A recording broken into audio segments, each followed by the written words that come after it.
Bueno, muy buenas tardes a todos, bienvenidos y gracias por asistir. Además, después de todo lo de ayer y del día tan raro que hubo, pues bueno, muchas gracias por venir. Nosotros hemos seguido adelante con el webinar. Eh, así que bueno, de todas maneras, como siempre, lo vamos a grabar y aún así, sobre todo para la gente que no pueda conectarse porque no está estable, pues porque no haya podido tener internet todavía o lo que sea, el martes que viene volveremos a hacer otra sesión. Aunque de todas maneras esta se grabará y se les enviará pues a lo largo del día de mañana. Bueno, esta sesión es sobre sistemas de sellados de conductos. La va a dar Juan, quien sale aquí a mi lado en la pantalla, que es el director de instalaciones de Aire Limpio. A lo largo de su presentación pueden ir haciendo las preguntas que les vaya surgiendo según Juan va presentando. Tiene un panel ahí en un lateral donde pueden poner las preguntas y cuando Juan acabe su presentación yo le haré llegar pues todas esas dudas que hayan podido surgir. Si no surge ninguna, no se preocupen porque pueden escribirme tanto a mi correo como al de Juan una vez pasada la sesión, si de repente pues eso les viene a la cabeza cualquier duda y yo se la hago llegar a Juan y le respondemos a la mayor brevedad posible con la respuesta. Así que, Juan, te dejo a los mandos para que puedas presentar, ¿vale? Perfecto. Venga, pues yo me quito de aquí de en medio. Bueno, en primer lugar, como ha dicho Álvaro, muchas gracias por estar todos aquí en el día de hoy, que al final con el tema del apagón hemos tenido todos que ponernos como un poco al día, como casi después de volver de vacaciones, con todo el trabajo atrasado.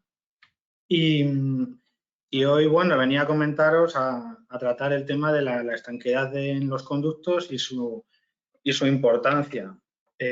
Como algunos ya sabréis, desde Aire Limpio, pues comenzamos a introducirnos en todo el mundo este del sellado de conductos hace 2 años y poco a poco hemos ido pues notando un creciente interés y creemos que, pues, bueno, que va a ir cogiendo fuerza en los años sucesivos. Hoy todas las personas que estamos aquí pues nos dedicamos sobre todo al diseño y a la construcción de edificios, que son los lugares pues, donde las personas pasan la mayor parte del tiempo. Nos dedicamos al bienestar de las personas. Así pues todos los arquitectos, ingenieros, properties,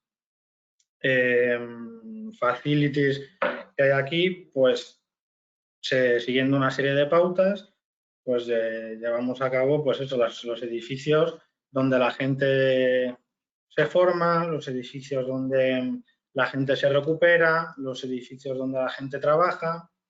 Así pues todos nosotros lo que hacemos es pues construir y diseñar el edificio de acuerdo a la normativa vigente. Pues hay ingenieros estructuristas que lo que hacen es garantizar que los pilares y las vigas cumplan con normativa.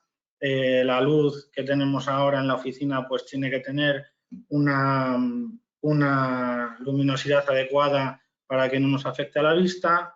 Y un poco yendo al tema que vamos a tratar de las fugas, pues necesitamos un aire con unas ciertas cualidades. Así pues, todo el aire que vamos a introducir en el edificio y que tiene que tener esas cualidades, esas calidades y esas características, lo introducimos al aire a través de las unidades de tratamiento de aire. En estas unidades, pues como su propio nombre indica, lo que hacemos es que procesamos el aire, tratamos el aire y lo introducimos al interior. Estas unidades pues tienen una serie de filtros porque es necesario que el aire, en función del tipo, la tipología de edificio en el que estamos actuando, pues tenga unos requisitos de filtrado.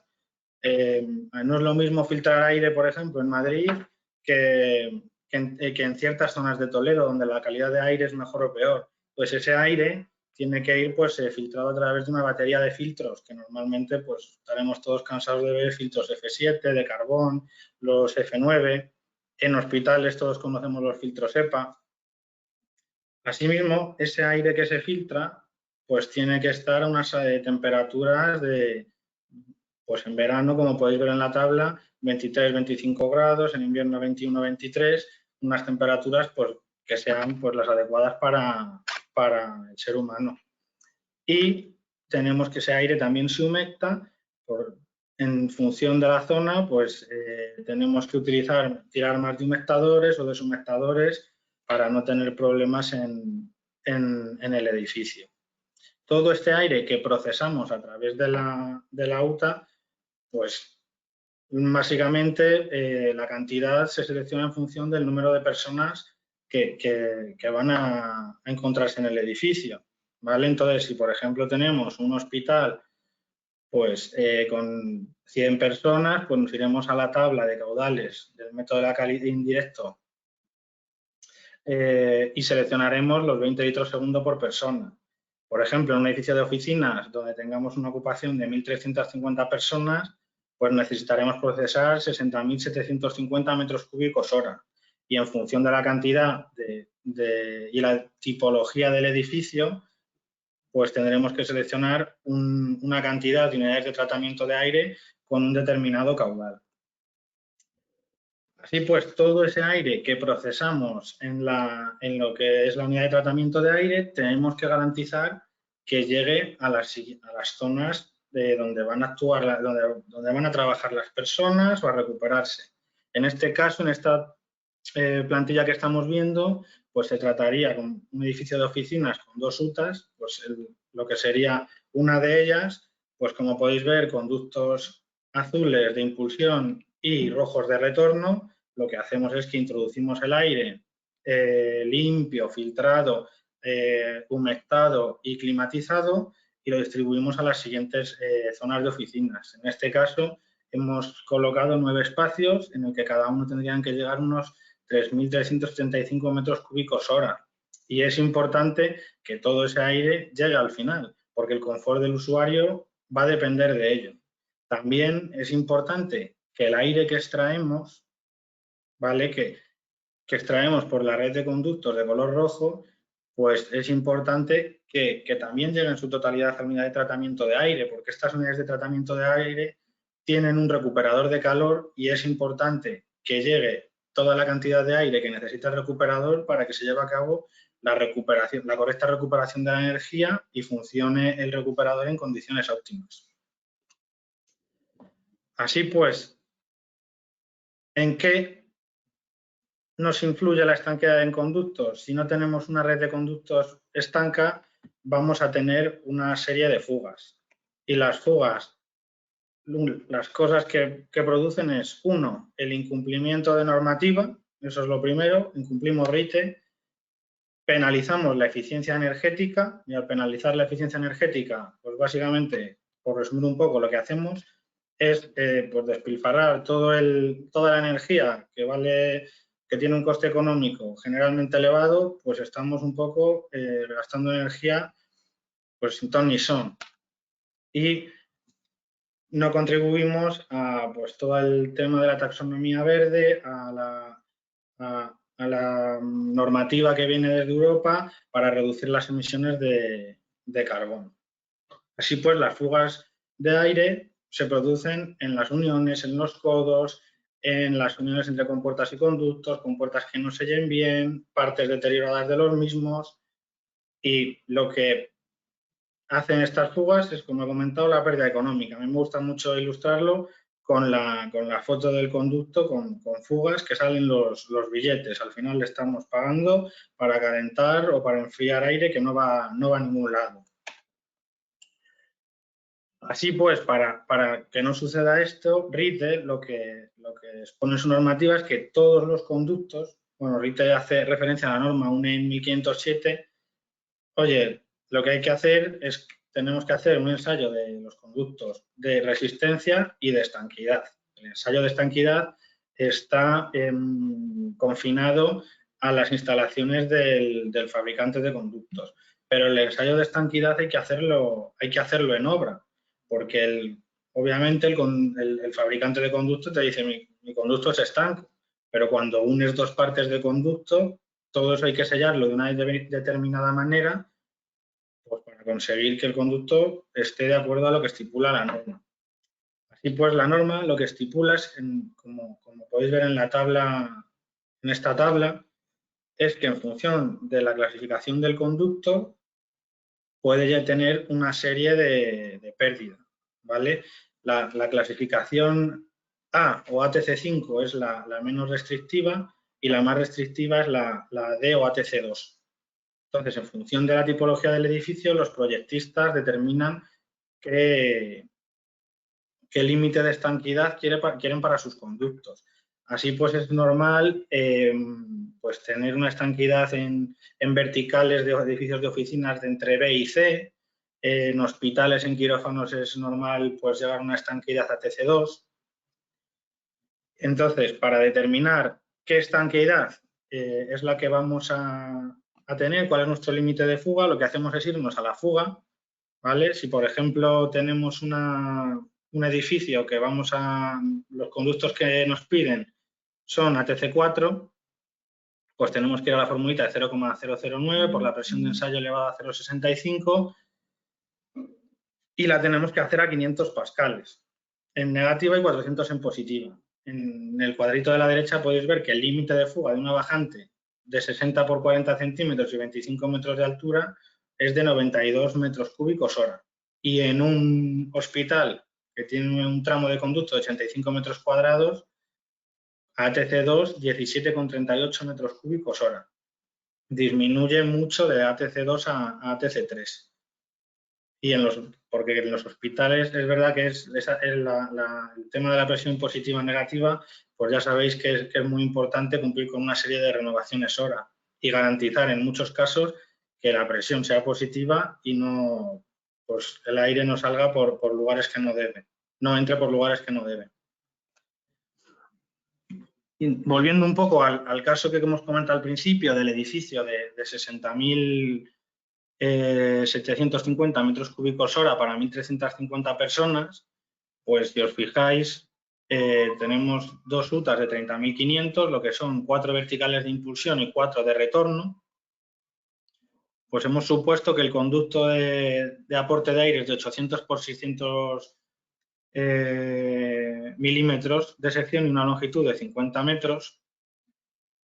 Es cierto que el conducto en condiciones normales, cuando llega el aire a la planta 4, luego la sección va a disminuir y va a ir disminuyendo conforme vamos impulsando aire a las plantas superiores y va a llegar hasta la planta más baja, pero aquí en el caso hemos tomado como que toda la sección del conducto es la misma. Así pues, en este ejemplo, lo que sería conveniente hacer, yendo a una cantidad de aire en pérdidas que sea lo adecuado, estaría entre la ATC, entre la B y la C. Yo he ido a la C porque es la más exigente y hay que optar a la excelencia. Así pues, en este tramo de conducto, en el tramo en la vertical A, que son 140 metros cuadrados, pues solo podría fugar 74,28 metros cúbicos hora de la cantidad de aire que discurre por ahí, que serán unos 16.000 metros cúbicos. Y en la vertical B es un poquito menos, tiene una planta menos, hemos hecho el ejemplo, 109,2 metros cuadrados, límite de fuga 57,94 de unos 14.000 metros cúbicos hora que circulan por ese conducto. Y es que estas pruebas es importante hacerlas y ser conscientes de cómo está el conducto, porque en los edificios donde no se lleva a cabo es usual encontrar que las fugas son entre un 20 y un 30%.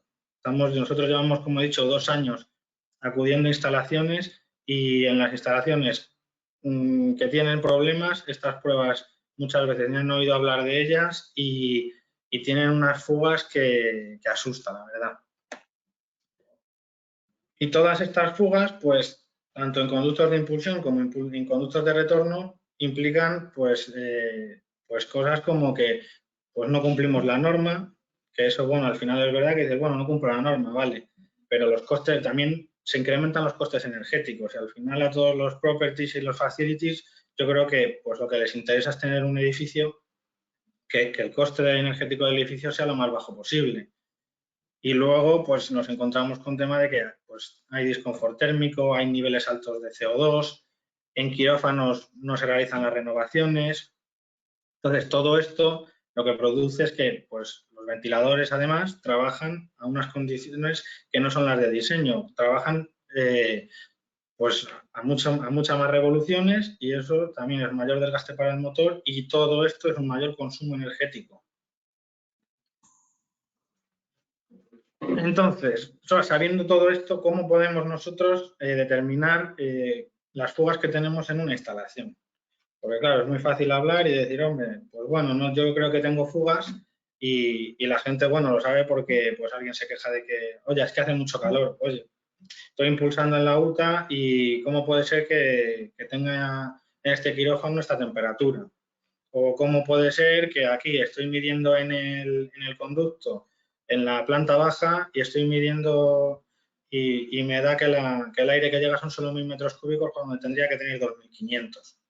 Pues lo podemos hacer de dos maneras. En instalaciones pequeñas, con un balómetro, pues podemos saber el aire que impulsa el climatizador y podemos hacer pues como mucho una instalación que tenga 10 difusores. Podemos medir con el balómetro y podemos ahí decir, oye, pues tiene pinta de que estamos perdiendo aire en los conductos. Pero la prueba de verdad para ver el aire que perdemos lo hacemos con un Waller, ¿vale? Lo que hacemos es que conectamos un equipo que impulsa aire al conducto y mantenemos la presión durante 5 minutos, la presión a la que queremos llegar. En esta foto podéis apreciar cómo se hace toda la instalación de conductos, ¿vale? Lo que hacemos es que todas sus salidas se tapan, se sellan temporalmente y con el equipo, un ventilador, introducimos aire en el conducto. Entonces, oye, que la norma dice que tengo que llegar a 400 pascales y tengo que tener un límite de fuga de 100 metros cúbicos hora. Pues nosotros empezamos a introducir aire en el conducto y con un presostato vamos viendo hasta qué nivel hasta cuándo llegamos a los 400. Oye, hemos llegado a los 400 pascales, pero aquí estamos a 250 metros cúbicos hora. Pues para mantener esa presión estamos impulsando 250 metros cúbicos, estamos 150 metros cúbicos hora por encima de lo que dice la norma. Esa es un poco la metodología. Entonces, al saber las fugas que tenemos, pues estas fugas, como os he comentado, lo que hacen es que por mayor demanda energética, mayor consumo eléctrico de ventiladores, aumentan las pérdidas térmicas, se produce una ineficiencia del sistema. Todo el tema de la eficiencia energética del que estamos tan cansados de hablar, pero que pues, en todo este tema de la estanqueidad de conductos no le prestamos tanta atención. Y en el tema de las carbonizaciones, lo mismo. Al final, lo que estamos haciendo es gastar más electricidad en una cosa que podríamos pues, gastar menos y esto haría que con el uso de las energías renovables pues pudiésemos abarcar más consumo energético del que se lleva a cabo en el edificio. Y luego, pues sobre todo, el tema de los objetivos, la taxonomía verde, los objetivos climáticos de la Unión Europea y demás. Así, pues para conseguir pues un poco alinearnos con el tema de la eficiencia energética, la descarbonización y acabar con estas fugas, lo podemos hacer de dos formas. Con Bostik de toda la vida, que al final es echar silicona en todos los conductos que veamos, en las juntas, en las uniones, en los codos, acabar con ellas, hacer prueba de estanqueidad y verlo. O también tenemos el sistema de sellado de conductos de aire limpio, que sobre todo para las verticales, puntos de difícil acceso, pues es un sistema que es mucho más fácil de usar y que llega a un nivel de sellado que el ser humano no puede llegar. O sea, es muy difícil alcanzar clases de estanqueidad ATC2 solo con silicona y con el producto del sistema de sellado de conductos de aire limpio sí que lo conseguimos fácil. Entonces, este producto lo que hacemos es que se inyecta en el conducto un polímero a base de acetato vinílico nebulizado y discurre por todo el conducto y solo se solidifica en los puntos donde hay fuga. Detecta diferencia de presión entre el exterior y el interior y solidifica. Desde aire limpio lo que vamos haciendo es que vamos verificando en continuo el estado del conducto y sabemos en todo momento el límite de fuga. Y dejamos de inyectar el polímero cuando hemos alcanzado el final, el nivel de estanqueidad deseado.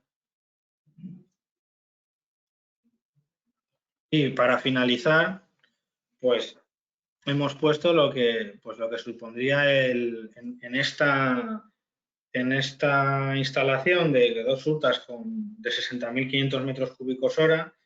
Si sellásemos las redes de impulsión y retorno del edificio, pues hemos puesto el precio que tendría más o menos una instalación con un porcentaje de fuga del 20% y otra del 30%, unos 18.000 euros, 23.000 euros, y como podéis ver, la amortización de tener una fuga del 20% a tener una fuga del 30% es que cambia de 4 años a 3 años. Entonces, se pierde, cuesta mucho climatizar, humectar y tratar todo el aire para luego que se quede en el falso techo, como ha pasado en muchos edificios a los que hemos ido. Así que nada, para terminar, que sepáis que estoy a vuestra entera disposición, que cualquier duda que podáis tener, tenéis mi teléfono y que estudiéis de verdad las fugas que pueda haber en vuestros edificios para saber, oye, a cuánto, por lo menos saber cuánto dinero estamos desperdiciando. Y nada, muchas gracias por todo. ¿Me oyes, Juan? Sí. Vale, muchísimas gracias por por la explicación. Hay aquí un par de preguntas. Animo a todo el mundo que quiera hacer alguna pregunta ahora mismo, pues que se anime a ello y te voy diciendo, ¿vale? Vale. La primera, gracias por la explicación, Juan, muy interesante. ¿Me podrías decir cuánto se tarda en sellar una fuga? A ver, eso, como he puesto en el ejemplo de las límites de fuga del 20% que hemos visto en la última diapositiva, el 20% y el 30%, pues claro, a más nivel de fuga, más tiempo vamos a tener. Entonces es importante conocer el nivel para saber lo que va a tardar. No es lo mismo sellar un 10% de fugas que sellar un 50%. Si todo se puede sellar, hombre, hasta la tolerancia máxima de sellado son 2 centímetros por 1 centímetro, 2 centímetros cuadrados, pero no podemos saber exactamente, ¿vale? Estamos yendo, pues normalmente, un edificio con unas fugas del 20%, podemos ir a una bajante de ese calibre, se podría sellar en 2 horas más o menos, ¿vale? Vale, perfecto. Precisamente justo la siguiente pregunta era, la he perdido aquí, pero solo sirve para roturas, huecos pequeños, ¿no? Pero bueno, si has dicho un poco el tamaño. Pregunta también si sirven para conductos de fibra, aluminio, chapa, plástico.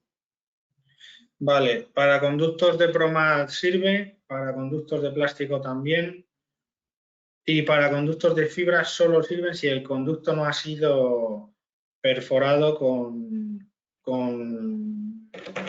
chapa, con ningún cuello, y si el interior del conducto son los conductos que van forrados de plateado, no de la fibra negra.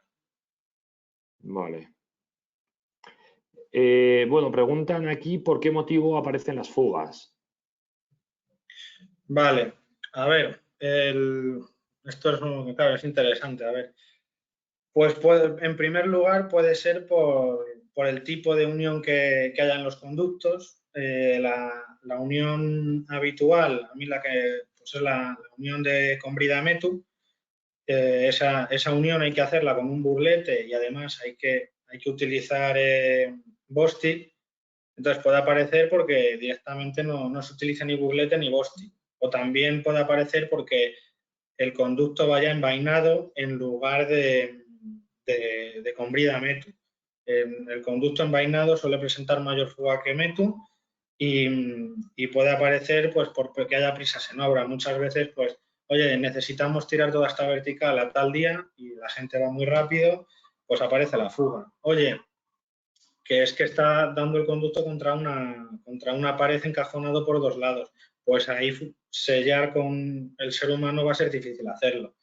Entonces, por peculiaridades como esta, aparecen las fugas. Y luego, bueno, si la instalación pues los operarios de mantenimiento o quien sea que vaya por la instalación pisa encima de los conductos y demás, pues se van abriendo y van apareciendo fugas.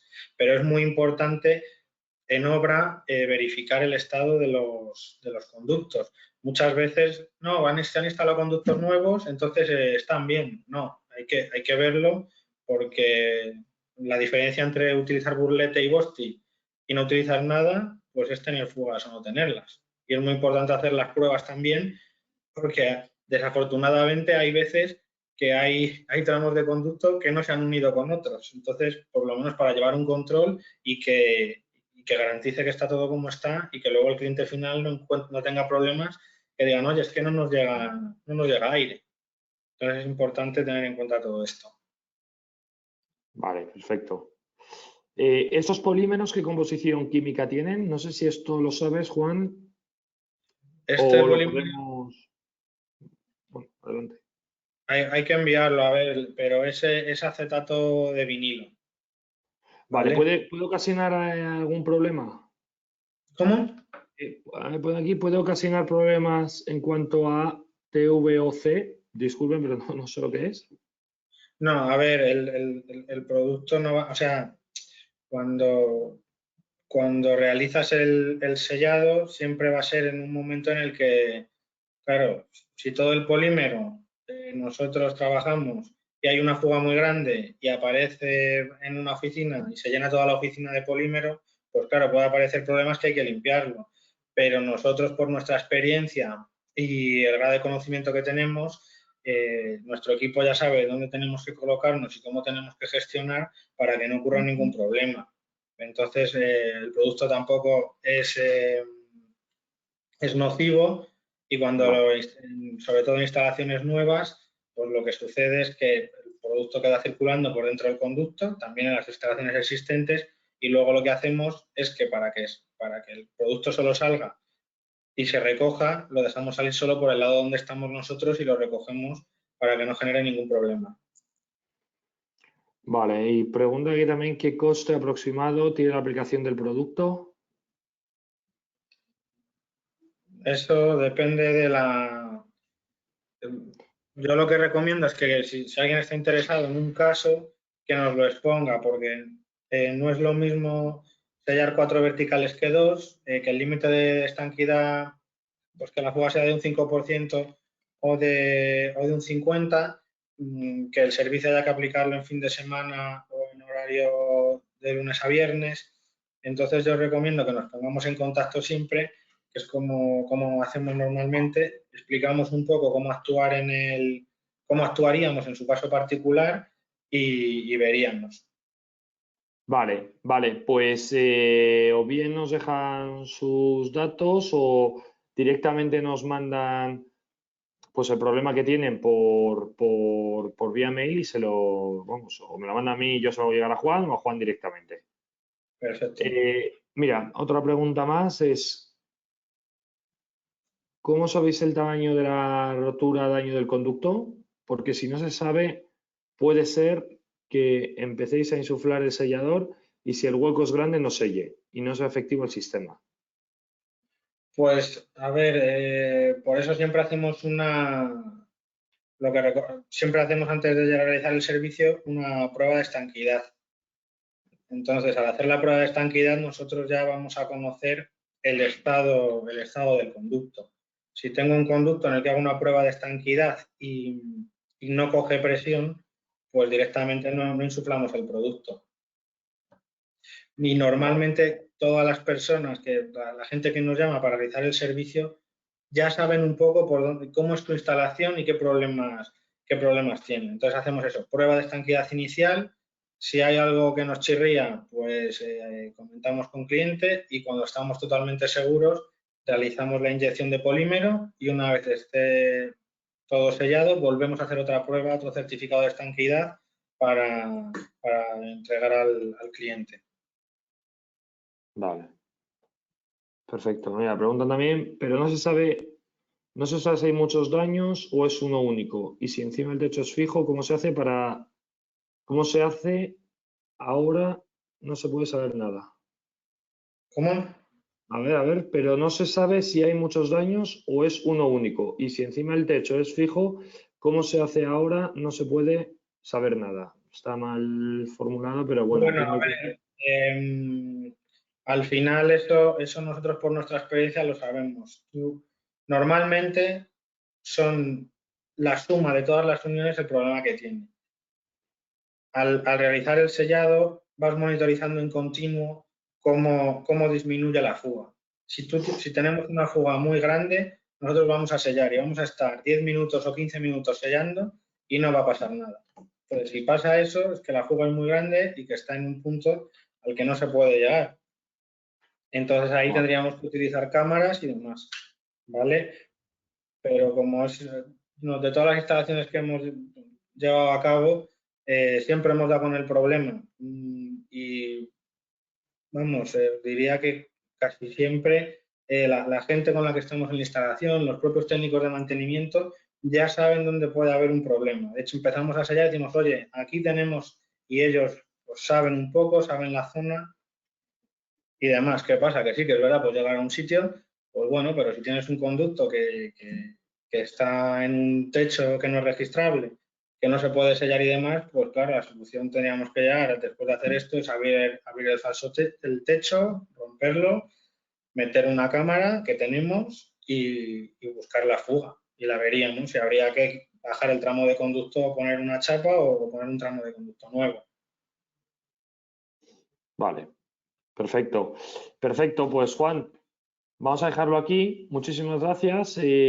Como he dicho, si tienen algún tipo de duda, de pregunta que se les ocurra, pues ahora en un rato o al volver a ver la sesión, no duden en hacérnosla llegar. Y bueno, esta sesión, como he dicho al principio, se ha grabado y en la mayor brevedad posible se la haremos llegar. Muchísimas gracias, Juan, por la presentación. Muchas gracias. Y un saludo a todos. Hasta Nos luego. vemos en el siguiente.